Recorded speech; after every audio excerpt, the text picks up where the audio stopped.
재산세 납세 의무자가 나왔다 그러면 어떤 사람이 재산세 내느냐? 당연하죠. 재산 있는 자.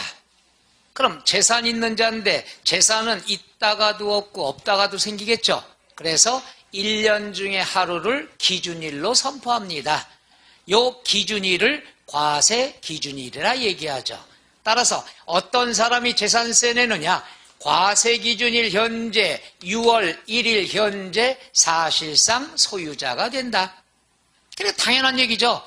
6월 1일 날 재산이 있으면 재산세 내고 없으면 안 내면 되는 거예요.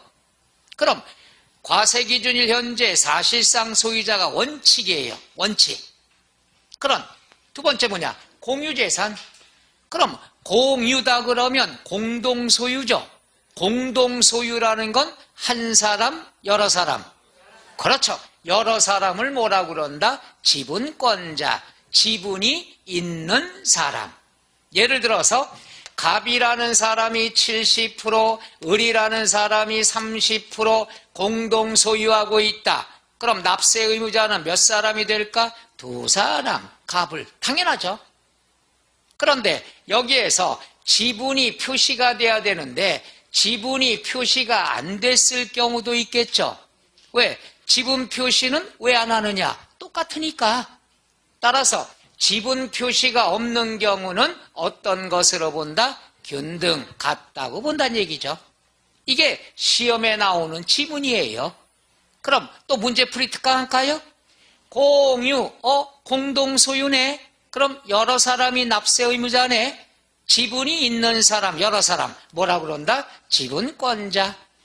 그 다음에 꼭 괄호로 나와요. 지금처럼. 지분의 표시가 없는 경우는 균등한 것으로 본다. 균등이 정답인데 시험에 뭐라고 나올 때가 있냐? 틀리게. 지분의 표시가 없는 경우는 지분이 큰 자가 납세 의무자다. 여러 사람인데 한 사람, 큰 사람 한 사람이다 이거야. 맞아요? 틀려요? 틀려요. 이렇게 나오는 거야. 세법은 둘이에요. 여러 사람이다.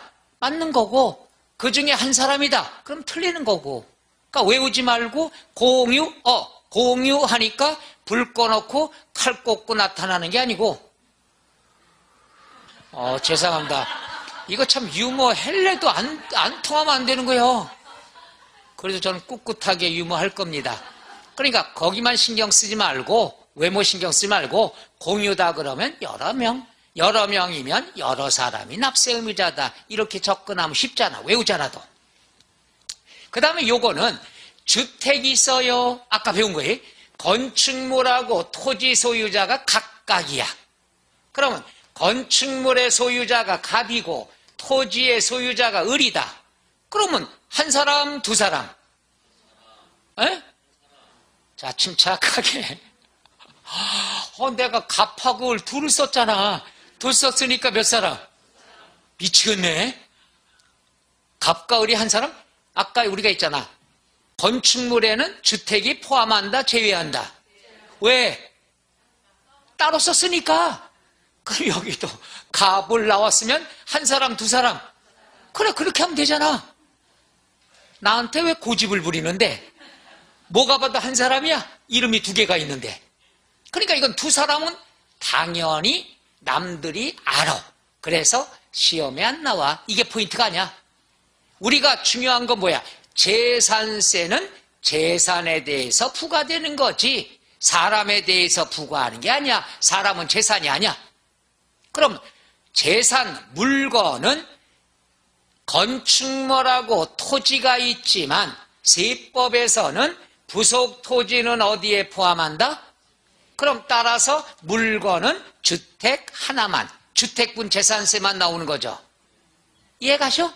그걸 알아야 되는 거야. 소유자가 2명 있다 그래서 세금은 건물 따로 토지 따로 이게 아니야. 부속 토지는 무늬만 토지야. 어디에 포함되는 거야? 주택에 포함되는 거야.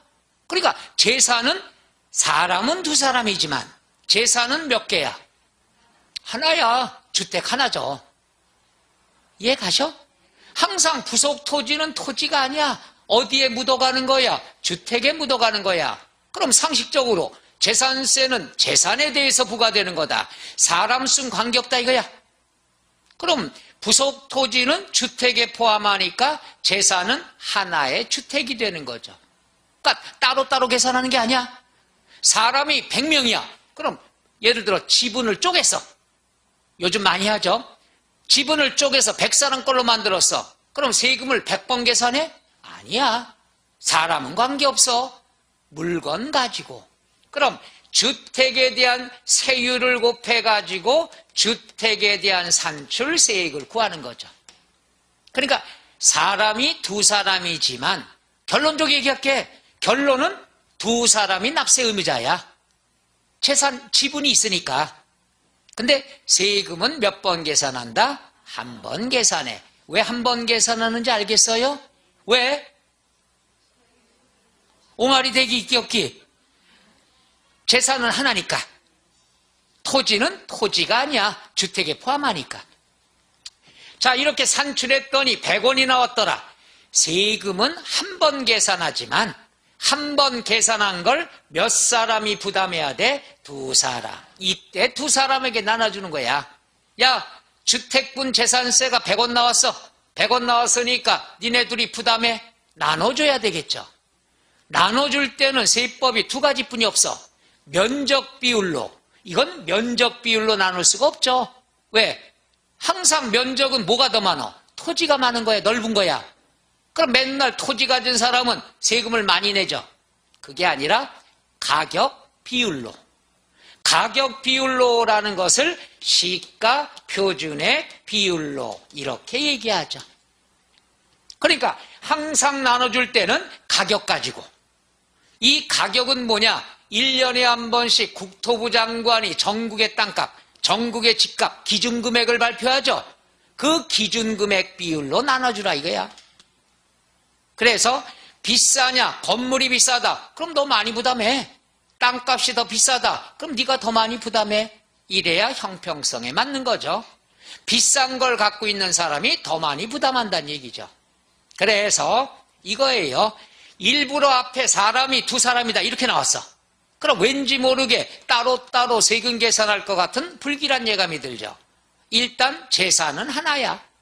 주택에 대한 걸로 세금 계산하고 산출이 된 걸 가지고 나눠줘야죠. 나눠줄 때는 시가 표준의 비율로 나눠줘야 된다. 이렇게 세법에서 둘로 나눠주는 걸 안분계산이다. 이런 용어를 쓰겠죠. 용어 이해가요? 그래서 사람이 두 사람이다. 그럼 납세 의무자는 두 사람이야. 그건 당연하지. 갑을. 그러나 세금은 몇 번 계산한다? 한 번만 계산한다. 건물 따로 토지 따로 구하는 게 아니라 주택 하나로. 이렇게 접근하면 쉽죠. 이해가셔? 만약에 소유자가 100사람이다. 그럼 100번 계산한다는 말도 안 되는 상황이 나오잖아. 끝. 이게 첫 번째예요. 해서 납세 의무자는 과세 기준일 현재 사실상 소유자. 소유자가 여러 사람이면 지분권자. 그 다음 건물의 주택의 건물과 토지의 소유자가 다르더라도 재산은 하나니까 세금은 몇 번 계산한다? 한 번. 계산한 다음에 나눠줄 때는 무슨 비율로? 시가 표준의 비율로.